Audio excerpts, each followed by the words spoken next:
Welcome to the Red Brick Rubicon, an undergraduate PolyU podcast, hosted by the ELC and created by the students for our local community. Hi guys, I'm Carly, an year 3 fashion and textile student. With me is your classmate, Ashlee. So I'm also a year 3 fashion and textile student. So today, this episode is going to be all about music. Right. We're going to debate and explore the K-pop phenomenon from a PolyU perspective. Hear firsthand from our local musicians about their music production process and maybe even sample a new track or two. As a true fan know, K-pop culture actually started getting more popular since the early 90s, and by 2013, K-pop bands like BTS and songs like Gangnam Style had also helped K-pop culture to establish on the global stage as well. Since then, K-pop has clearly become a smashing success that with an estimated value of $10 billion. Well, in addition to that success, here comes some haters and also some dark waters within. And today, to help us to discuss about this musical monster, we have our favorite violinist, Bharati, and our future dance star, Alan. Welcome! Thank you, Carly. Hi. So, before we get into the topic, what about introducing yourself a bit? Yeah. Okay, thank you. I'm Bernie, and I'm a semi-professional violin player. I'm currently playing as the first violin in the PolyU's orchestra. Thank you. Yeah. Hi everyone, I go by Ellen and I'm currently a year 3 student from School of Design majoring in environmental design. And I have been a 10-year fan of K-pop since elementary school, yeah. And I'm a part of hall dance team. We usually do some K-pop dance covers and I love it. Thank you for having me. Thank you for being here. Thank you for being here. Also, after the decades of the K-pop wave, there are some people who like it and also some people who hate it. So why are people's opinions so strong and different? Like, maybe we should start with Bernie first. Okay, thank you. For me, because I'm a classical violin player, and in classical music, we care a lot about melody. We care a lot about the chords progression. We care about the keys, the tone.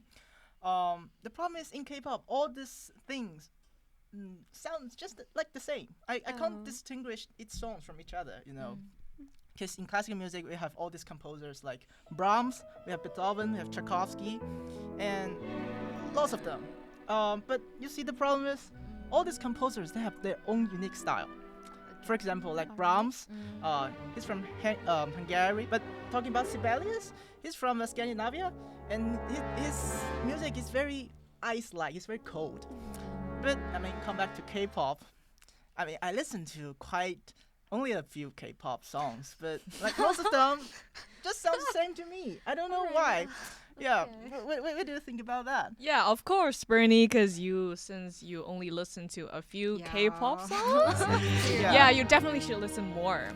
And I have to say that K-pop is a huge music industry, and it's always like experimenting new things, and it's just ever evolving. So we usually see a lot of like new music genres that has been appearing in K-pop lately. For example, like Afro is very trendy these days, like African beat-based music, and you can definitely go listen to like TXT's "Wanna Be a Rock." It's very Afro. And also like some trendy things like UK Garage and Jersey Club. You can go listen to New Jeans, ETA, and even Don't Call Me by Shiny, one of my favorite. It's a very interesting song. Lots of new names for me. Whoa. Yeah, of course, you should definitely learn more about that, I guess. True. Yeah, and some very experimental art pieces like NCT 127 Sticker. You can listen to Latin flute combined with drill. It sounds very strange, isn't it? But it's not accepted by a lot of people, but still like it's very worth listening. It's very eccentric and strange. And just apart from music, K-pop is definitely more than just music. It's about how people are related in the culture and how we as fans are being part of it. And I think that is why I love K-pop so much, because it's bold, it's inclusive. So that's why I love it. Yeah. And I sure that you mentioned another reason is because the pretty face. Yeah, of course. Yeah. Yeah, that's what I also heard about K-pop. Because I watch a lot of K-pop MVs, like music videos, and all these handsome guys and pretty girls they're dancing. They look so handsome. Right? Yeah. Okay. Well, yeah, of Even course. you agree with that, right? Yeah. Well, you see, but the thing is, once upon a time, there's a friend asked me, like, Bernie, why all those guys on the MV, they look so similar to each other? It's like they look just the same. Well, I think that's a good question for K-pop. I heard about all those news, like those agencies, they will select kids when they were young, and it takes years of training to make them into idols. And even after they become idols, those K-pop agencies, they will still strictly control their daily lives. It's like they're controlling what they're supposed to eat, what they're supposed to look like when they're on the street. Yeah, I mean, we're lacking a little bit of diversity here, right? It's like, I don't know, when I watch those K-pop videos, it's like we're having some kinds of street food. It's like we're eating hot dogs, we're eating hamburgers, right? They're all just the same. Okay. Bernie, Yeah. you never eat hot dog, right? I mean, I'm eating hamburgers every day. Definitely, Okay. yeah. But you are definitely looking for something more authentic. Yeah, that's true. Yeah, like classical musicians, they are having their creativity on their own music composition, right? Yeah.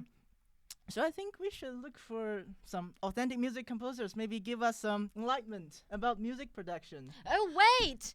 Before we talk about the K-pop process, making how to produce it, I think we can hear from our local Hong Kong band who we just interviewed just earlier today. I think they have something more interesting to share about how music gets made. Let's get into that clip.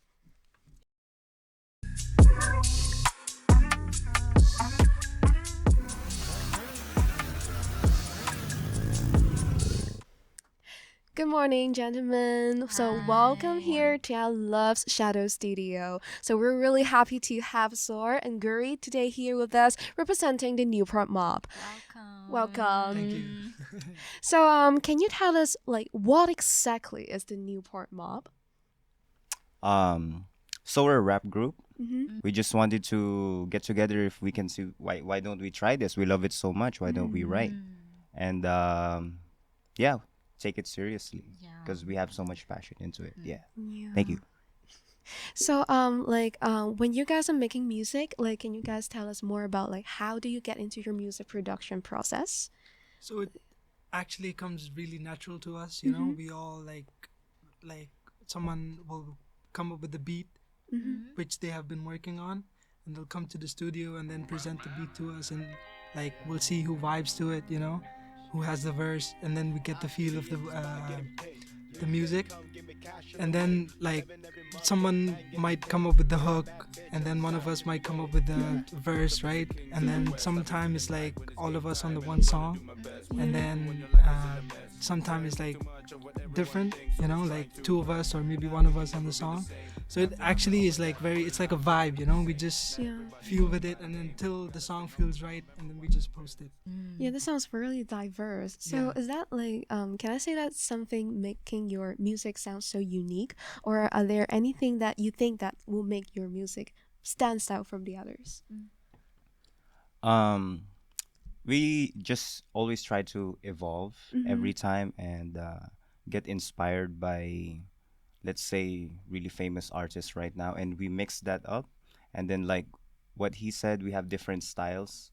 So in one song, our flow is a bit different compared to others. Also, the beat is very important in the part of the sound. Don't make it so we try not to be so commercial. If like, you know, very label type songs, like you know, we try to be a bit more lyrical as well.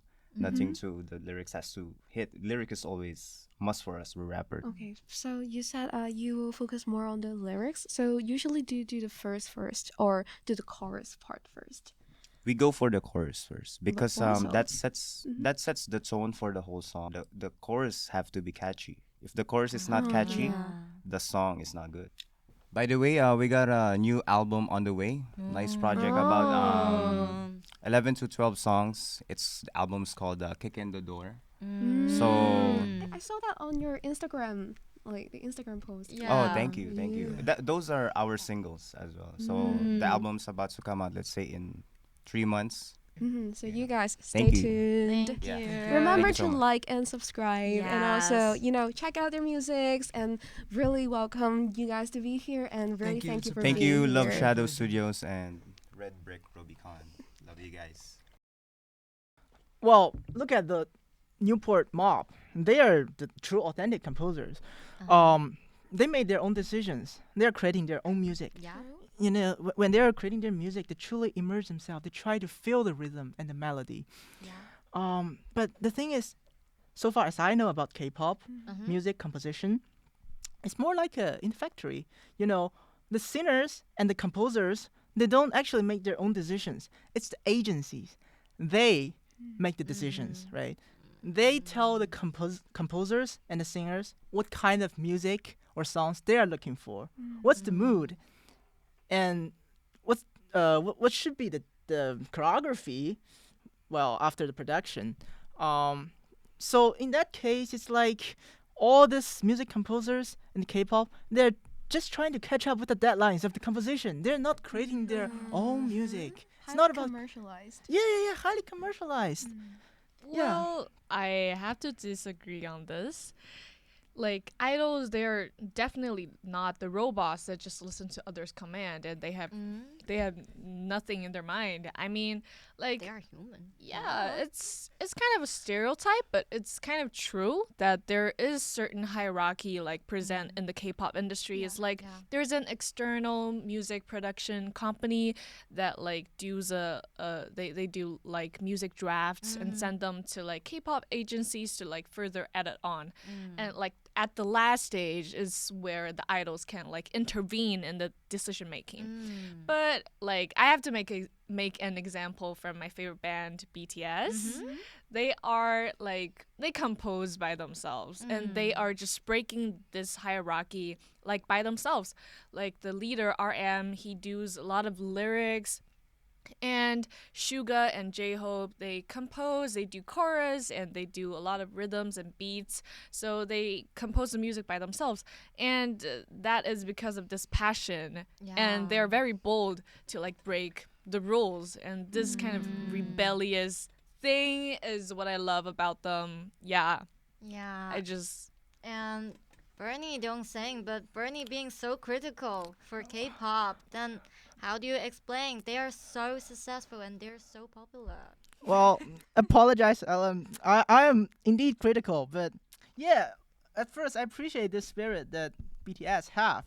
But I mean, eventually, all this composing process and all this videos made, everything are eventually targeting for the market, right?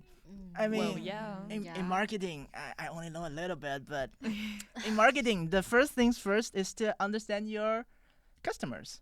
And by that, all these K-pop idols and videos have been made into a sort of product. That's what I think. And everything is only target for the benefit, right? For the profit. Again, by the agencies eventually. Yeah, That's well, what I understand about okay. K-pop. yeah, well, Yeah. that is the thing that is happening like around the world. Not only is just in K-pop, in the whole music industry, but like Mozart also did in that as movie well. industry. That's true. That's yeah, true. Mozart just released a new album. Well, Oh my again, God. Mozart released that album and gained profit for the agency. Oh, for the company, right? Yeah, the same thing, right? Yeah. It's just like Hollywood blockbusters. They're all very commercial, right? But does not mean that they're not great. And I mean, just like purely support your artists, and maybe it's this thing we love, right? So I think commercialized is not really a bad thing. I mean, Yeah, they're maybe, doing maybe. a good way. Perhaps. Well, talking about the commercial part, like some said that the K-pop is a mind virus. Like, what do you guys think on this? You know, like because fans they do buy the merchandise and also the Yeah, albums. they're crazy Maybe sometimes. like sometimes even without listening to the album and then they buy it and then like they follow the trend. Like, do you guys? Way. Yeah, well, I Yeah. totally agree. Yeah, I saw all these things on the news, like when the idol landed in the airport, all those fans just rush toward him. Yeah. Yeah, everything is so fanatic, very crazy.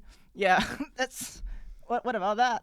Well, I mean, yeah, I think the word mind virus is super biased. I mean, it's I would say you probably mean like social contagion in a more academic way. It's like a spread of like maybe behaviors around people, but I think like these spread of behaviors not necessarily a bad thing, right? Yeah. I have to say, like, I would rather say it's a spiritual support for the K-pop fans. Like during the pandemic times, this is when like K-pop is like highly popularized around the world, and like a lot of people feel like really relatable to these musics because the messages they're sending, like the songs they talk about how to get through some troubles, how to cheer yourself up. It's not definitely like it's not just like mainstream like songs, and those messages we love and how we lean on them has like K-pop has really become like our spiritual support and also like the idols and bands. So I think it's not a bad thing, and like talking about the things we love together and share the positive messages together is definitely a good thing together. Yeah, that's that is lovely. Yeah, that is Yeah. actually like human basic needs to gain some power from the object or people who you love, and Yeah, then you can definitely. have much more happy life. Do you agree with that? Yeah, well, I like the word spiritual support. Yeah, I mean that also happens in classical music, and I also understand that this mind virus also happens in classical music as well. You know, there's once upon a time there's a very famous violinist come to Hong Kong. You know, I don't want to mention the name because I was also in that performance. I was also an audience there, but I mean, there are lots of listeners, audience, who haven't heard about, who completely do not understand the violin concerto that performer is playing. But they just go there because that guy is very famous, and they just rush towards him asking for signature, but they completely have no idea about what the violin concerto that guy's playing. Well, yeah, but I mean, spiritual support, that is also very true because during this pandemic. My favorite violin concerto is called the Tchaikovsky violin concerto in D major, and I'm also practicing that now. Oh my god. And that really encouraged me a lot during that day when everyone is so depressed. And yeah, I totally agree with that. I mean, music, always the same. Yeah, it breaks the border. Yeah. Yeah, Definitely. and now that it seems like that you guys have finally agreed on something. So Yeah. maybe it's time for us to wrap things up. Like, as long as the music itself is gathering people together and then delivering that positive message, I think it's going to make the world a better place. Like, so it's a social contagion, but in a good way.